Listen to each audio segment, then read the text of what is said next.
Let's start with avoiding a government shutdown. The House okayed a plan to run the government until December 4th, but it needs 60 votes to break a filibuster.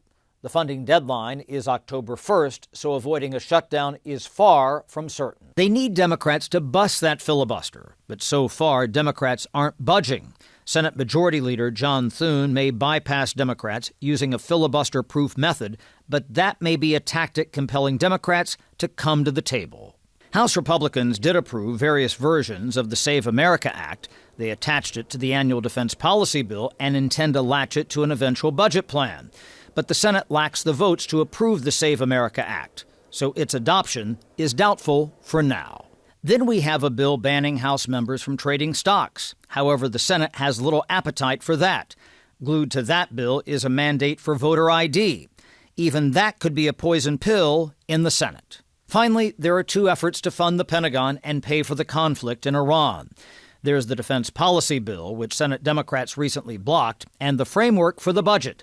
But this is just a blueprint, no actual money. In fact, dollars for the military may not even come until December, if then.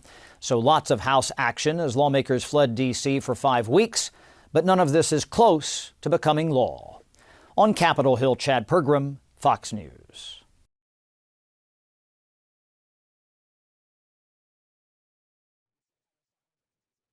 It remains to be seen whether this is an actual inflection point in the war. We have been here before where we'd see the fighting stop only for it to pick back up again. But this pause comes as the New York Times reports there are concerns that an escalation would further deplete the Pentagon's stockpile of interceptors and munitions. UN Ambassador Mike Waltz is dismissing the reports, saying the U.S. remains locked and loaded. Well, he has a number of escalation options, whether that is infrastructure, power that is powering the IRGC and their war economy. And I won't take any options off the table here for the president, but I can tell you, and I just spoke with our great Secretary Hegseth, all of those options are on the table. We have everything we need to conduct this campaign. And this is because of the investments President Trump made right out the gate in our military. We inherited a difficult situation with many of our munitions having been given over in Ukraine, a lot of them expended in the Houthis, but we are rebuilding with cheaper, faster, more technologically capable as we are conducting this campaign. And so there should be no doubt that the military has what it's needed and is moving even more assets into the region. Today, Axios is out with another report saying that the president had been leaning towards major combat operations. He reportedly pumped the brakes on Friday after meeting with top military advisors. CENTCOM Commander Admiral Brad Cooper said the bombing campaign had, quote, reached the limit of its effectiveness. The president has continually said the U.S. has degraded Iran's nuclear, missile, and naval capabilities, so Iran has refused to back down. Earlier this week, Chairman of the Joint Chiefs of Staff, General Dan Kane, told lawmakers this. I think academically, as you look across the totality of history, air power's got limits, and we always have to be mindful of those. I think where America's area of exclusivity is when we bring the totality of the diplomatic, informational, economic, and pair that with the military, and there's a lot of that work going on. Iran and Oman have held negotiations in Tehran over the last few days. The conversations reportedly revolved mainly around the Strait of Hormuz. A spokesperson for Iran's foreign ministry says there was tangible progress made, but that the talks are continuing. At the White House, Mallory Rivera, Fox News. Drivers are paying more for gas once again, and experts worry prices could remain high until the U.S. and Iran war ends. We're in a very critical situation. Oil topped $100 a barrel on Thursday for the first time since May. As of Sunday, the national average for a gallon of regular gas was $4.11. That's up 21 cents from a month ago and nearly $1 more than a year ago, according to AAA. I think the last few days of military action we've seen from the United States and from Iran is really meant to increase each side's leverage. As the violence between the U.S. and Iran escalates, oil operators are worried to travel through the Strait of Hormuz due to safety concerns, and that's having a significant impact on global oil production. When the war started, there were still some levels of reserves, but we've been drawing down on that.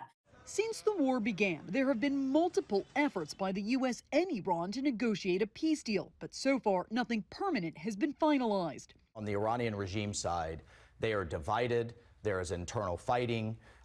Some are seeking the guidance of the supreme leader. Others want to move into a different direction. President Donald Trump saying he's not ruling out more military action. There's a military exit where we just keep going just the way we are, and we can even make it a heavier dose, and it's knocking out everything they have. Or there's a smarter strategy, and that's you make a deal. Experts say gas prices typically go up during the summer because demand is high. People are traveling more. The low supply and high demand could keep prices high through the end of summer and beyond. I'm Jen Sullivan reporting. These should look familiar. Body cameras are standard issue for most police departments across the country. Spanish. Language set to Spanish. In Fairfax County, these do more than just document an officer's interactions. The body camera has always been a tool for transparency and accountability, and now I think it is helping bridge that gap. Fairfax County Police are piloting a brand new body cam that can translate 57 languages in real time using AI technology. No speak English.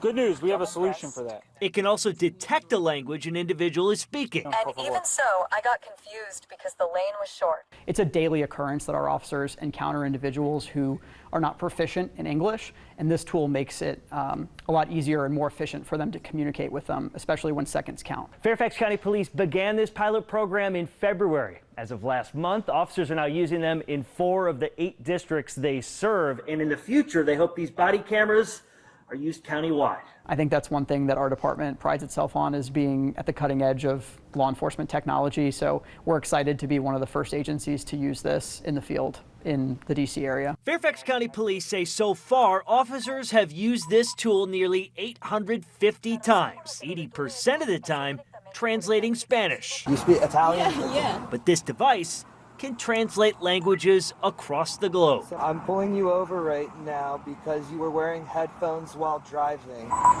Quindi la sto fermando adesso perché stava indossando le cuffie mentre guidava. Oh, no. And Fairfax County Police say its officers reported a 90% success rate using these on calls for service. Perfecto. In an El Niño year, the Pacific hurricane season is usually more active due to warmer sea surface temperatures and weaker vertical wind shear. This means conditions for tropical development are more favorable both at the surface and in the atmosphere. Over in the Atlantic, the hurricane season is usually less active during El Niño due to stronger trade winds and a generally more stable atmosphere. It doesn't mean tropical storms can't form, just that conditions are not as favorable. In a La Niña year, it's the opposite. The Pacific season is usually reduced due to cooler sea surface temperatures and stronger wind shear, while the Atlantic season is usually busier due to weaker trade winds and a less stable atmosphere. No matter the climate pattern, make your hurricane season preparations. It only takes one storm. The region is called Niño 3.4. Forecasters monitor sea surface temperature there because changes in this part of the ocean can influence weather patterns around the world. If temperatures in Niño 3.4 stay more than 0.5 degrees Celsius above normal for 5 consecutive overlapping 3-month periods relative to the tropical ocean average, the event is classified as El Niño. If those temperatures stay 0.5 degrees below normal for the same length of time, it's classified as La Niña. And if conditions don't meet either threshold, the Pacific is considered to be in a neutral phase. NOAA also takes into consideration thunderstorm development, shifts in tropical rainfall, and trade winds to confirm the climate pattern. There is a 63% chance a very strong El Niño will be in place later this year. Its impacts can be felt across the globe. During a strong El Niño event, warmer than normal ocean water near the equator changes the jet stream, shifting storm tracks and altering weather patterns thousands of miles away. That can bring heavier rain and flooding to parts of the southern United States and parts of South America. While places like Australia, Indonesia, and southern Africa often see hotter, drier conditions that can increase wildfire risk. A strong El Niño impacts fisheries, agriculture, and coral reefs, making it one of the most important climate patterns meteorologists monitor. It typically leads to a large increase in global temperatures as well. For example, the strongest El Niño on record, the 1997-98 El Niño, increased global temperatures by 1.5 degrees Celsius.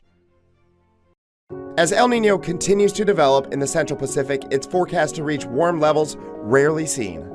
The water temperatures in the key Niño 3.4 region could be 2 to 3 degrees Celsius above average, maybe even more. This is known as a very strong or super El Niño and has only been recorded 3 times in recent memory: 1982 to 83, 1997 to 98, and 2015 to 2016. But this year could be stronger than all of those, and researchers using various techniques can now compare it to a similar, very strong El Niño back in 1877. Global impacts during El Niños can range from very wet winters to severe droughts. In 1877, the impacts of the very strong El Niño were truly catastrophic, with massive crop failures. So, could this happen again? In part, yes, we could see severe droughts, but it's not likely to have the same outcome that brought major areas of food loss to India and China and a very large loss of life. Those countries were dealing with unique circumstances, like swapping food crops to feed populations for cash crops, as well as lack of irrigation, groundwater, electricity, and global aid. Quite simply, the world is very different from 1877, even if El Niño could match similar temperatures and extreme weather patterns.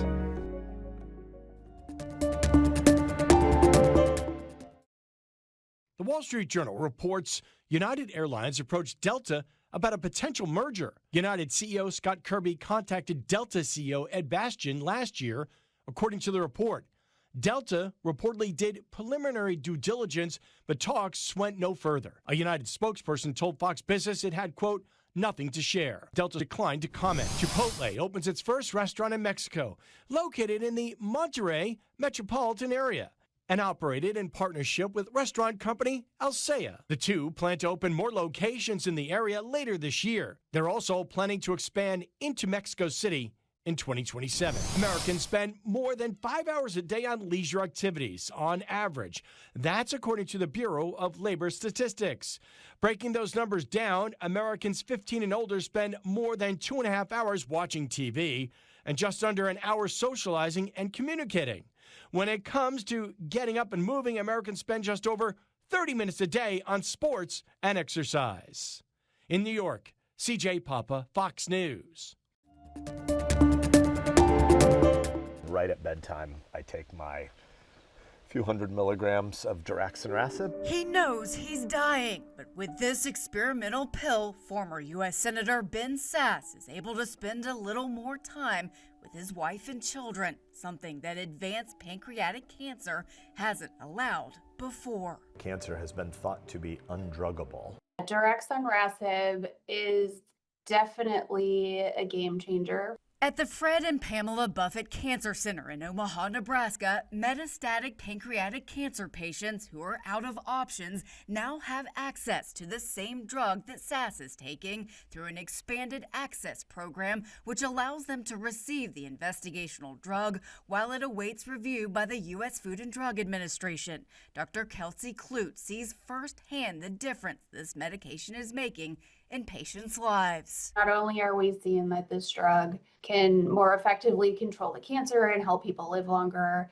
but it's also doing that with less serious side effects and in a way that's helping manage their symptoms. Daraxonrasib works by targeting something called RAS mutations. It's a protein that drives the growth of most pancreatic cancers. Clute says there's a lot of excitement about how these RAS inhibitors may be used in the future and if they can help other cancers. Can we use them in earlier stages of cancer? Can we combine them with chemotherapy or other cancer treatments that might really harness the power, the efficacy of these drugs? For Health Minute, I'm Mandy Gaither. Cases of a diarrhea illness known as Cyclosporiasis have risen drastically this summer. It's a gastrointestinal infection caused by a parasite. It's transmitted by food and water. As of Friday, 41 states have reported at least one case this season, according to the Centers for Disease Control and Prevention. But this specific outbreak is concentrated in the 9 states listed on this map. Their health departments have reported over 12,000 cases of cyclosporiasis so far this summer. At least 98 people have been hospitalized, according to the CDC. This may be a more complicated set of outbreaks than simply just one with one source. Symptoms include explosive diarrhea, nausea, abdominal cramping, bloating, and fatigue. And unlike a stomach bug that lasts 24 to 48 hours, symptoms of cyclosporiasis can last for weeks if untreated. The Food and Drug Administration says the likely source linked to the 9-state outbreak is shredded iceberg lettuce from Taylor Farms to Mexico. The company voluntarily recalled the product last week. We do have the outbreak under control. We have done extensive forensics, epidemiological forensics. But experts say symptoms of the illness can take up to 2 weeks, and the epidemiological curve of new cases hasn't yet slowed. It's going to be hard to sort this out for one of these major centralized distributors. The CDC recommends washing all fruits and vegetables thoroughly before eating and notes washing alone cannot guarantee the parasite's removal, but cooking can kill the parasite. And make sure you're not eating lettuce that has been recalled. I'm Jen Sullivan reporting.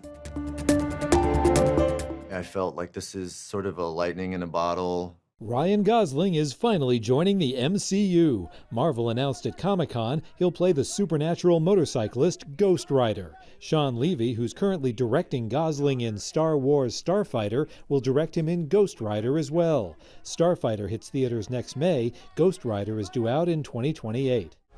You're a man who needs to control his fate. But you cannot control this. The Odyssey has been leaked online. One copy of the Christopher Nolan blockbuster had more than 2 million views on X before it was taken down and the account that posted it was suspended. That hasn't kept the Odyssey from dominating the box office. It's made some $640 million worldwide in its first 10 days. There was a hunger in China for connection with the West. Their eyes were open, their hearts were humming. Wham! 10 Days in China looks at George Michael and Andrew Ridgeley's 1985 shows in Beijing and Guangzhou, the first Western pop group to perform in China. The documentary opens in theaters Tuesday. In Hollywood, I'm David Daniel. I know the perfect monster for your movie. Let's go. Minions and Monsters made another $9.6 million, falling to 5th place.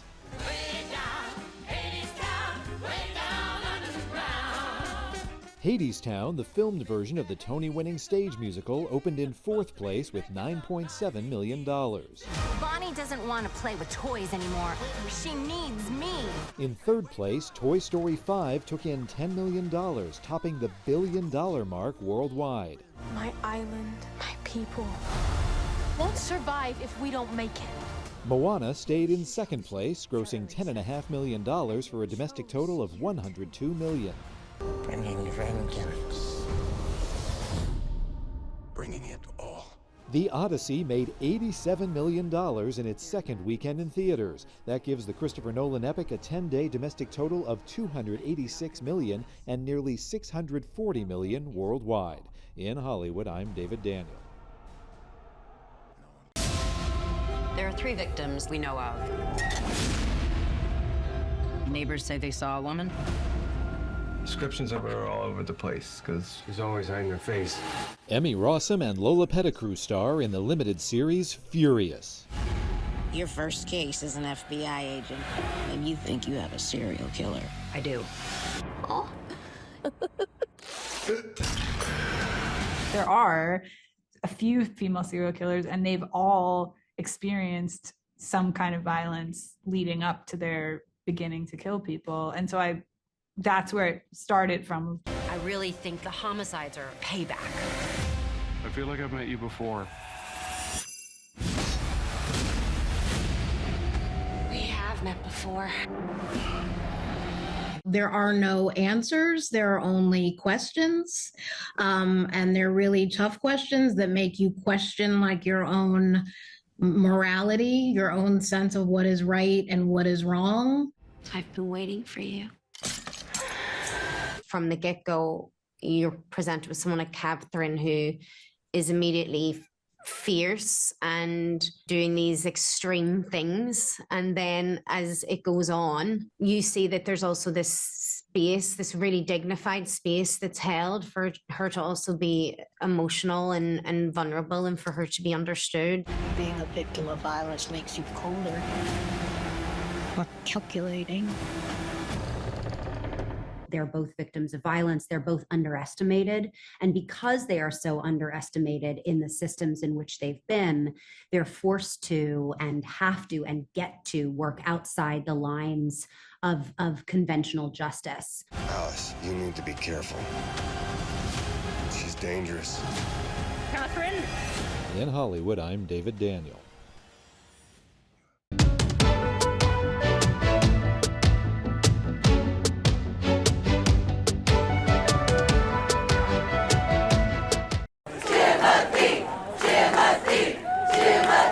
This wasn't your typical Sunday gathering. Please raise it up high. This one was focused on Seattle's viral star. He's just like a round little chunky guy. Jimothy, the raccoon that captured the internet's heart.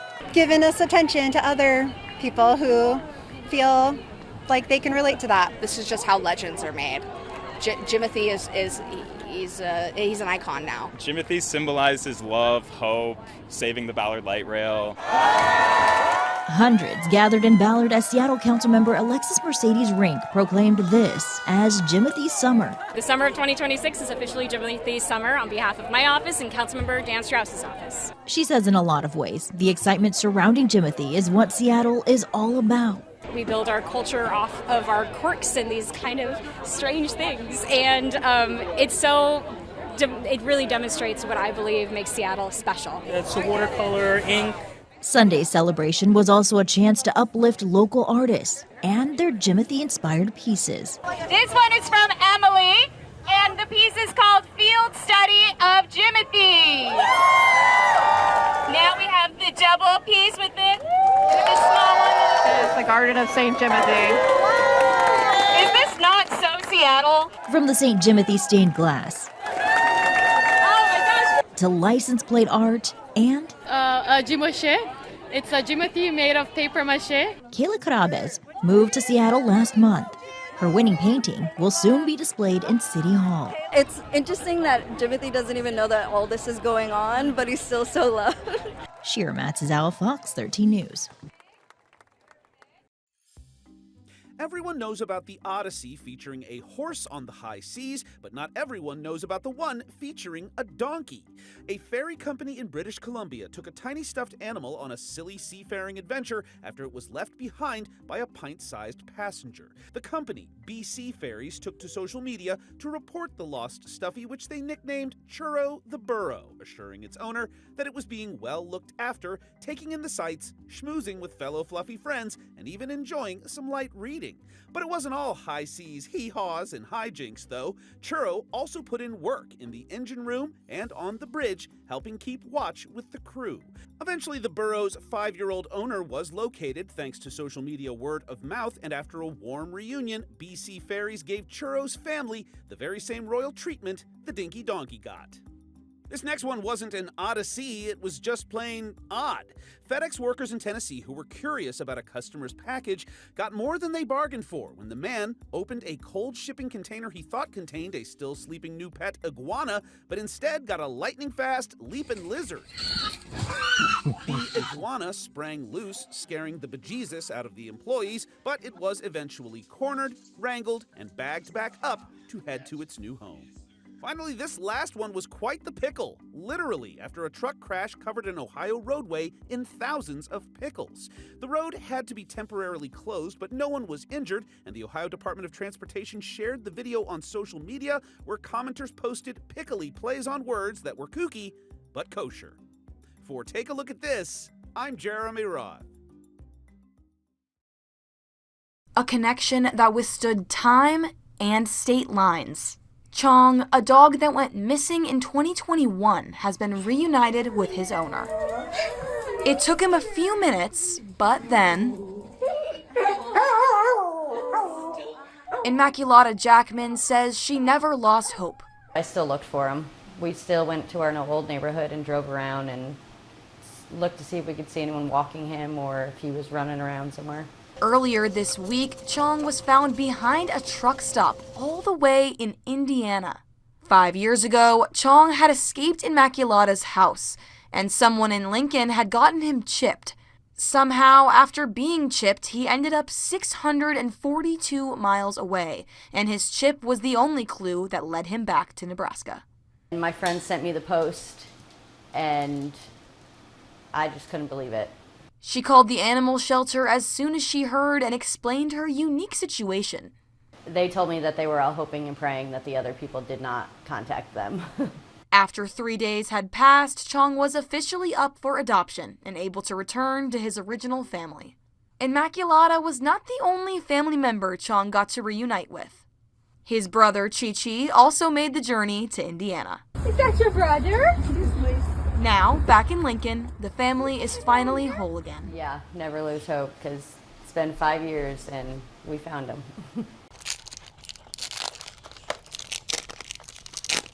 For Henry Norwood, baseball doesn't end when the final out's recorded. It follows him home, right to the kitchen table, where every pack of cards holds a little bit of hope.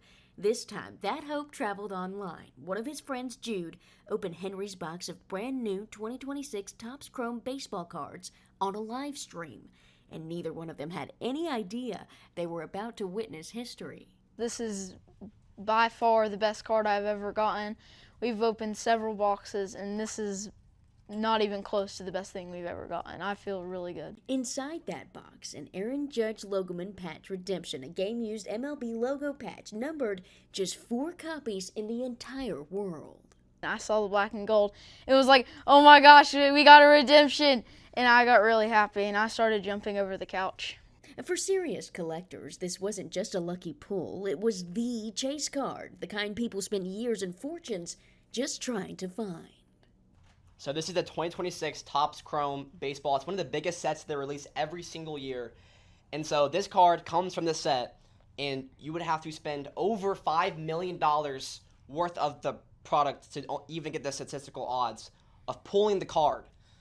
And so that's why this is so special, because it is one of the rarest cards to pull in the entire hobby. A top 10 card to get in the entire product. People all around the country, even all around the world, open this set just to have the chance to pull this.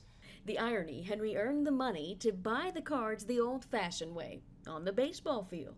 He's been collecting cards for about 3 or 4 years now. He actually worked out an NIL deal with me to where he gets paid for doing really good. Sometimes we subtract for having some errors, but that's part of the game.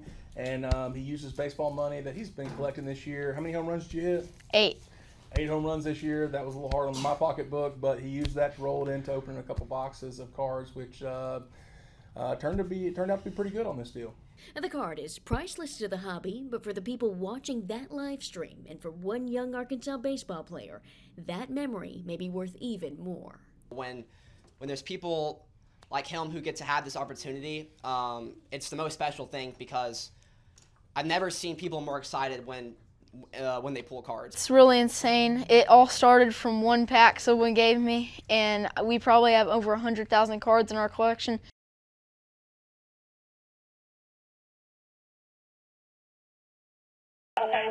Your wife is in a bar, you said she's unresponsive? This is what he's going to tell you. Trying to find the first place to put a body. No, sir. The only thing they could do was kill him. Be the jury and to find the defendant.